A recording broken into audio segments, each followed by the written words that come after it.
Start itching everywhere? You itch everywhere. So when you do hypnosis with people, one of the things that people have pain, if they have pain or they experience pain all the time, I'll just say, put your hand here and just put your concentration there. Only think of what's on the hand. Let me know as soon as it starts itching. It takes about 90 seconds for the hand to start itching. The fact is we live in pain. We live in with all these bizarre little feelings and sensations that we have. And it's overshadowed by other things. Exactly. Mostly. Yeah, and so pain is okay, it's normal. I heard I can't go to work today. Well, if you do that for too long, you're going to be in trouble. Focusing on it, right? You know, you need to be over there. Yeah. You know, instead of like workers' compensation, you want like workers' uncompensation. There's a bigger problem there, right? That's the deal. Yeah, so, and I'm sure it doesn't meet your values. I'm sorry, you guys. Oh, just body language. So you're watching for things that, you know, is the person distracted? Why are they itching? Well, they're itching because they're anxious. They could be lying, but they might just be scared. If I go to the, I mean, I've been audited. I went to the IRS. I'm sure I was doing this all over the place. You know, because you're still human. You're terrified. It's like, well, the next worst thing is like getting shot. It's like death, isn't it? And there was parts of the town like, you know, just kill me now. Get it over with. So you're looking for all of the things that are, incongruencies. You're looking for, what's the body, how am I positioned, you know? If you look at a person's feet, you learn a lot. Like, what direction is this foot right here pointed? Right. Okay? If it's pointed... You like me. Yes, see, that's the deal. But if I like you too, look. And see, but if this is one of the most fascinating things in the world. If you see people's feet can do this too. Oh, then they've reacted to what you're saying, maybe? Yep. Yeah. And you get... And so other people are looking for micro expressions up here and this. I don't. Isn't it silly? I just watch people's feet. God, I heard somebody once say they were reading verbal access cues from the back of their head, and I just thought, oh God. But you write about this, don't you? I mean, because here's the funny thing. I always think if you can find research on one side, you can usually find research on the other side too, right? Oh, you're always looking for both sides. Yeah. So, but you write about verbal access cues and how we've got it all wrong and stuff like that, right? In NLP, oh God. I told you we'd need some time. This is huge because when I wrote The Psychology of Persuasion, which is my biggest selling book far and away of all time, I mean, it just sold so many copies worldwide. And it simplifies the Caldini book, right? It does, but it goes further than that. But I'll let the reader figure that out. But there's a page in the book that has the accessing cue chart from NLP in it, and I really believed at the time that this was real. Like if I look up and to the left, is this my left? That's my left. If I look up and to the left, I'm remembering something, I'm constructing it over here, so if you ask me a question, I look up here, I'm lying. And so I had a guy from Northwestern University in Chicago email me, and he says, Kevin, he says, you're full of shit. He says, you don't know what the hell you're talking about. I hate it when people say that. That's not very nice, is it? No, and so I said, I'll prove it. We will do the research. And so we got University of Wisconsin, University of Washington at Seattle, and the school that I had built and owned in Minnesota, Minnesota Institute of Hypnosis. We took two colleges in our school, and we did the research project, and we found out he was right. I was wrong. And I hated that.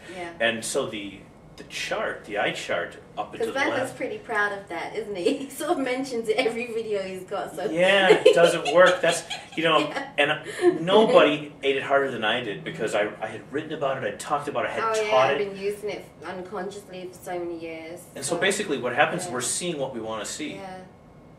You know. So is it part of reticular vision or something like Exactly. You think the person is lying, so you see them look up, the one time they look up and to the right. But we put, oh my God, I don't remember all the numbers. Maybe it was 500, maybe it was 1,000 people through dozens and dozens and dozens and dozens of questions to where we had samplings of 30 and 40,000 questions, visual. It's a lot. It's tedious, isn't it? How can you bear it? I hated it. It was hell. But I had volunteers though. You're such a go-getter, you know. But I wanted to know because I was challenged on it. And usually when I'm challenged, I'm right. Yes.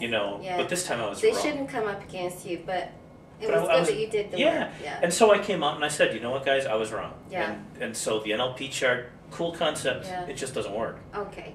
Tell us about your boot camp. That's exciting. You're here in town to do the boot camp, and you do it every year, right? Tell us about that. Well, I love Vegas. Vegas is a fun place to come to and bring people to. And it gives people a chance to have any experience they want here.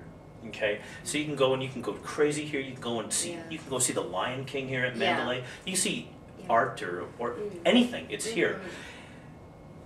Influence Bootcamp is where people learn what I know about influence this year, and we don't replicate anything that happened last year. Oh, is that so? I never knew. Yeah, awesome. So you can come this year, and you'll have all these experiences. That's so exciting. And you could have come last year, and you will go, I don't recognize one word of this. Oh, that's fantastic. And that keeps me... And you bring new people all the each time. Yeah. So you've got Dave Licani, Wendy Friesian, you've got... Tanya Rannon from the O'Reilly Factor. Right, and who's it? Mark Joyner. Mark Joyner. One of the all-time great internet marketers. Isn't he fantastic? And he's an NLP too, isn't he? He's got a really varied background too also. So we've got 4 core days of the event. It's pretty cool. It's very closed-doored. It's you know, people are like, and some amazing people come out of that boot camp that I know very well who just swear by it. People who go to boot camp, 5 years later, I see them on TV usually. You know, doing very, very well. And I'm so proud of the people that come. And people come over and over again too, don't they?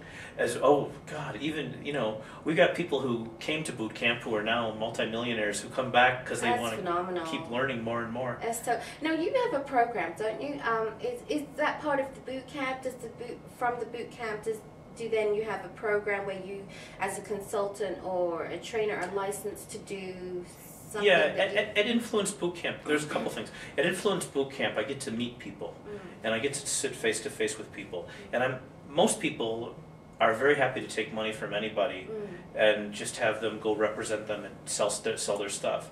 But for me, because of just how I think and what matters to me, I really don't like people having my stamp of approval on them, unless they're worth having my stamp of approval, and that's not arrogance. That's just you know, these are my integrity. I think that's it. You know, so I make a lot less money probably than I could. You know, but I think Mom would look down and go, good job, kid. You know, and so that's what really matters to me. And I do fine, by the way. I'm okay. Now, you say that you're not a salesperson, but you are such a smooth salesperson. I love what you do. Well, you're not, you know, like some of the hard marketers who are quite good at marketing concepts and not so good at selling. But you are a very smooth influencer, and I think that you make persuasion perhaps less scary to some people, especially maybe women or, you know, men that are not so used to those frontline positions in sales. Tell us a little bit about that, about your way of making it fuzzy. Well, there's soft even, warm and fuzzy, kind of. The whole thing is you can be a jerk in any communication that you have, or you can be just open, honest, who you are, authentic. And for me, authenticity sells. When you look at that person and you go, God, that person, she is weird or he is weird, you believe that person when they talk. You may not agree with them, but you believe them because they're too weird to lie. Right? Well, so when people look at me, they go, God, he's got to be telling the truth because how could he remember all that stuff? You know, and I like just being honest and being straight up. It's so much nicer, isn't it? Just being yourself. Kev, people come to me, well, Kev, what should I buy? Love it. I don't know. Buy that and that. And then they buy it and they go, you know, because I'm not going to sell anything. I have... Nothing to sell? Not so much. No. Got 68 products, I think it is now. Oh, it's going to say. 6 to 18 CDs. You've got to go to, is it KevinHogan.com? Kevin, I would love to, I'm going to make a list. Actually, I'm going to blog about it because I just thought there's just too much, you know, to mention all now. But I got to tell you, it's all fantastic stuff. I know that you're really short on time, but I just want to ask you one more thing, Kevin. You mentioned,